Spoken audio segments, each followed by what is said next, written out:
Ahoy, ahoy, and welcome to a brand new edition of the Ramble on Reactions. Doing something a little different this time. That's clever Eric Muller over there. That's handsome Dan Nye. So, whether or not you already watched it, this is going to be our second Rogue One review because we want to talk a little bit of spoilers because it's something everyone should do. And we're going to put in big, bold letters, spoilers. So, if you have not seen Rogue One, stop. Go watch the other one where we don't talk spoilers, but don't watch this yet. Watch this later after you see the movie, or if you don't care, stick around because we're going to spoil a bunch of stuff. And we're going to start the spoilers in 3, 2, 1. So, Darth Vader. He's there. He is there, and he's a bad man pajama. We get 2 scenes with him. Yeah, that's one thing I like. They didn't overuse Vader. That was my one thing I was worried about. Just 2 scenes, one bad dad joke, and then you see Vader be completely devastating in a hallway. It is terrifying. You see all these rebel troops line up, and all of a sudden the lights go out, and you see the red lightsaber light up, and then he just goes through, slices everyone, force chokes. It is terrifying and beautiful at the same time. It really is, and that's something I didn't expect that scene to be coming out. No, neither did I. It's because that's in the what's called denouement. That happens after the climax of the film. So you're kind of like, this movie's going to be ending soon, and then things get really ominous, and then there's smoke in this hallway, and you're like, oh shit. So.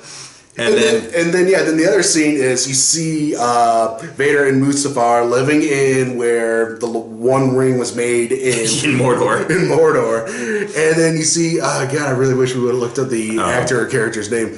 The guy who's building the Death Star. We should look up. Keep talking. We'll get back. The guy's looking up the Death Star. He shows up, and you see Vader. He's actually inside like this bath, like state. Oh yeah. It was much more like of an alien thing where it's like something in a test tube because you see that because like in Empire, the only time you really see Vader outside the mask is just like the guy walking in while the helmet's being dropped. Yeah, and I mean we all clearly saw that, but this is a different thing because that was like him just sitting there and chilling, and this is like his entire body is suspended. And then, he comes out and he talks to the guy building the Death Star, and the guy in the Death Star is complaining that Tarkin wants to control of the Death Star, and then Vader decides just to force choke him. It is Krennic. Orson Krennic is the number 2 for right below, and now I lost the other guy's name. Below Grand Admiral Tamarick. Behind Tarkin.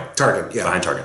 So Krennic is the guy he's more or less the main villain in this. He even has a showdown with Jyn Erso, who I really liked. I really enjoyed Jyn Erso as Felicity Jones was really good. Mm-hmm. Maybe sad. Oh, yeah. There are a couple of manly tears in this movie. Let's skip to another part. It's Mads Mikkelsen.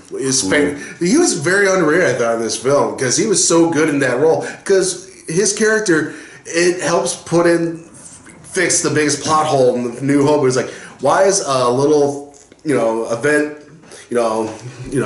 exhaust port? Yes. Why is that the reason that entire thing blows up? And you realize Mads Mikkelsen is the guy who can put it in there. He's like, I knew what was happening. I had one of 2 choices. I could either fight it or I could join them and put in some failsafe. And that's what I did. I built this. If you find the plans, you can find it. You can destroy this Death Star with it. I'm just like, it fixed the plot hole. It's rare that you get to use the term good retconning. Yes. And this was one of those instances where it's like, you totally buy that because it's right in the middle of the film. There's this very big impassioned speech that he's giving via the only hologram they used in this whole film. And that becomes a point of contention too, where it's like, who saw this? And that gets, again, more emotional heartstrings. I thought we'd see more Forrest Whitaker, speaking of that scene.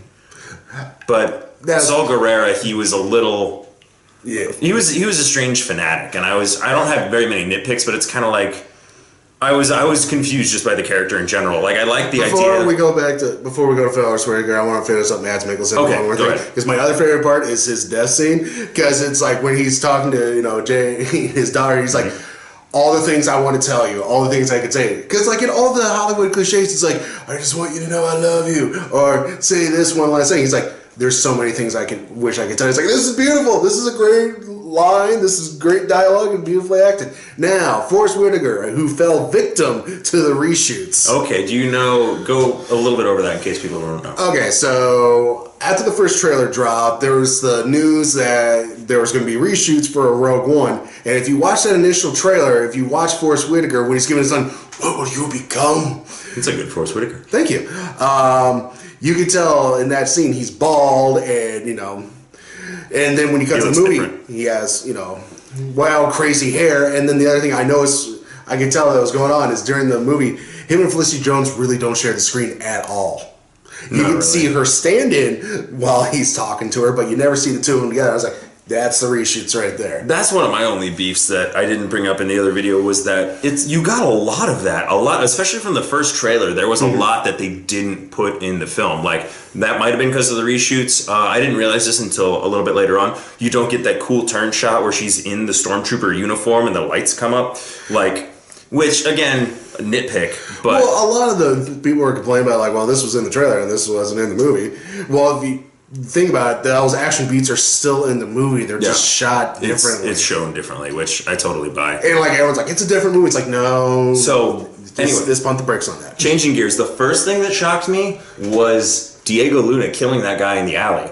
I saw that and I was like, holy shit, this is different. Like, well, it's a war movie, and yeah, it's great. Which added the rebellions have assassins, and yeah, like it instantly added another layer to his character, because it's like, and this also added another layer to this movie. Exactly, this isn't Luke, this isn't Han, this is somebody who's like, he's going to get the job done regardless. And it was like, oh shit, yeah, that guy just killed that other guy. Yes, and then it comes back up later in the movie where it's like, how much have you sacrificed for this? Like, right, I had to make the difficult choice. Yeah, which is, you know, so nobody gets caught. So I might not get caught. I had to kill my informant, who's, you know, the one initially reporting on the Death Star.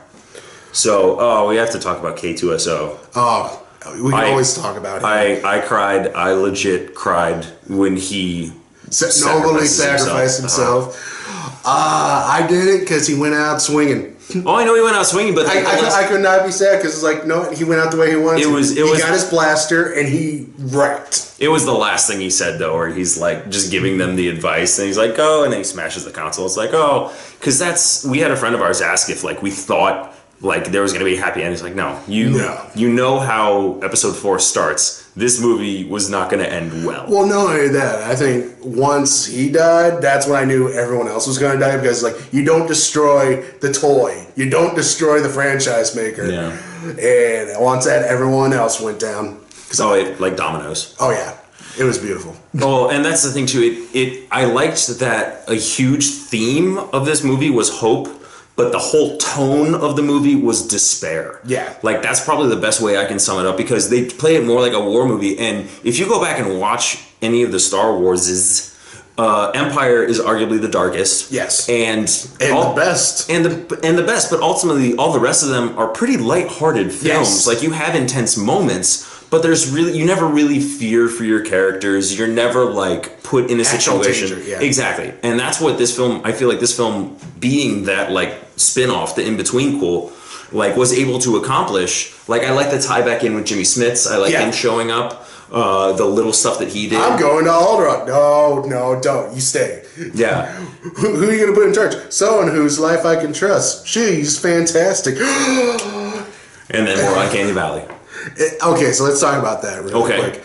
I don't mind Princess Leia being there. I did not need to see her and have her say, hope. Yeah, I a little bit agree with that. It was almost, that was the bow on the movie. Like, that's pretty much the end of the movie, and then you watch it and you're like, oh, all right. I mean, I'm not mad at it, but okay. Like, well, it's the second cheesiest line the entire movie behind, I hope you don't choke on your ambitions. Or something like that. Yeah. Ambitions, aspirations. Don't choke on your aspirations. Yeah, Vader was a little cheeky in this one, so... Well, I mean, he never got a chance to meet his kid, so he has to practice his dad jokes. That's true. So, I think we have to talk a little bit more about Donnie Yen, because... I want the Force of Forces. Oh, that's the other part where it was so sad, where it's like, well, as soon as his best friend starts saying that when he's dying in his arms, I'm like, oh, God. The Force is with me, I don't want the Force. Oh, he was so good in this. I really hope this is his platform to break out on. Oh, God, I hope so. He was fantastic. There was like, that was, in this film specifically, that was better than having a Jedi. Yeah. Like having Donnie Yen being blind, wielding a bow staff that could shoot down TIE fighters. Like, as soon as that happened, you're just like, what? Yes! Yes to all of this.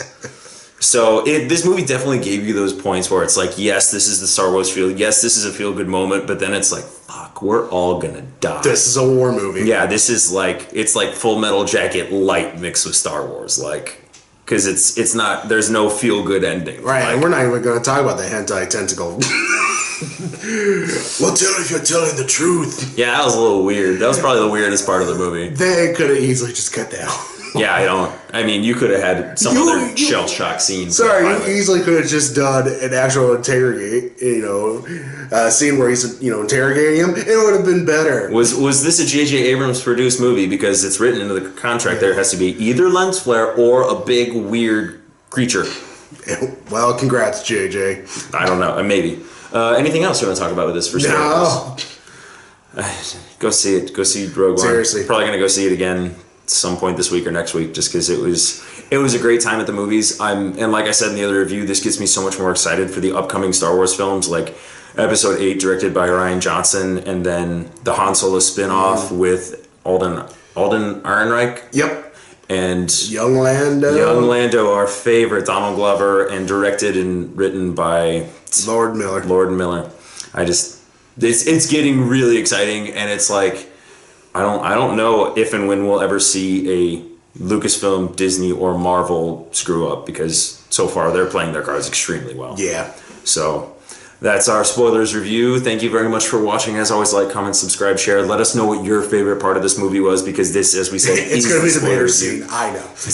I don't know. See, I liked it, but I don't think it was my favorite part. This is why you're a heartless robot. That's why I'm a heartless robot. So that's clever Eric Muller sitting right over there. That's Handsome Dan Nye. As always, ahoy, ahoy. Anchors away. Ramble on.